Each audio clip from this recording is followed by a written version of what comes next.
Le Global Leadership by Women Summit 2026 rassemble à Marseille plus de 600 ministres, chefs d'entreprise et philanthropes venus de 50 pays à travers le monde.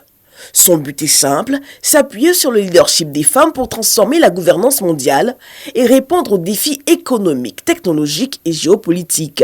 Cette année, nous avons l'immense honneur de vous avoir comme marraine de cette édition, Madame la Première Dame, Madame Ouattara. Et ce passage de témoin a une force particulière. Car le leadership féminin peut prendre plusieurs visages.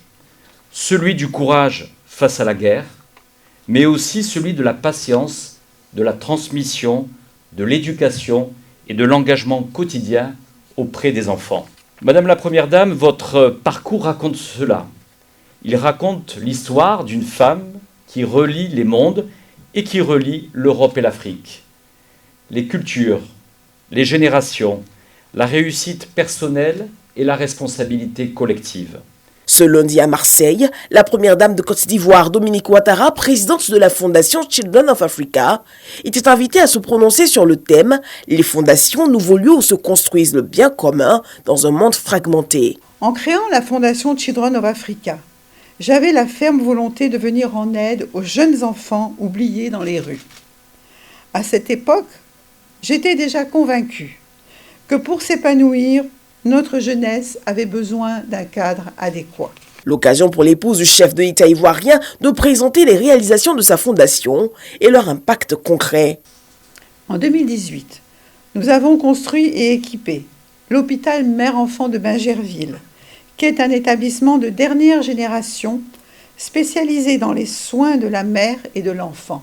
En 2024, afin d'assister les enfants hospitalisés, nous avons ouvert une maison de vie en partenariat avec la fondation Lala Salma du Maroc. Cet espace annexé à l'hôpital est destiné à héberger gratuitement les familles dont les enfants subissent de longs traitements.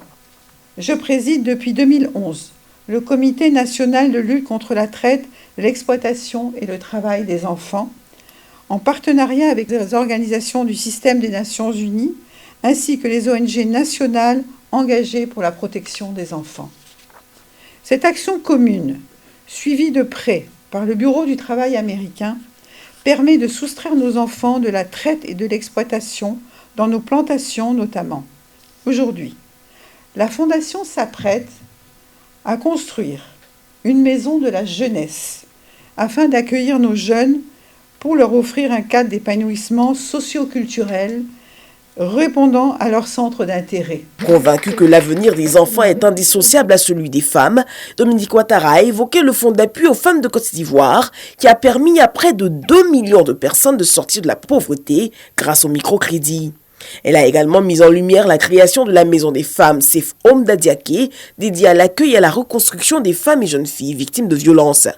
Au-delà des actions, la Première Dame a lancé un appel fort à la communauté internationale, plus d'engagement et de générosité pour transformer les vies et impacter les communautés. La générosité, lorsqu'elle est portée par une vision forte, peut transporter des vies et impacter durablement des communautés partout dans le monde. Aux décideurs présents ici aujourd'hui, j'aimerais vous encourager à consacrer autant que possible une part de votre réussite au bien-être de ceux qui n'en ont pas encore la latitude de se construire seuls.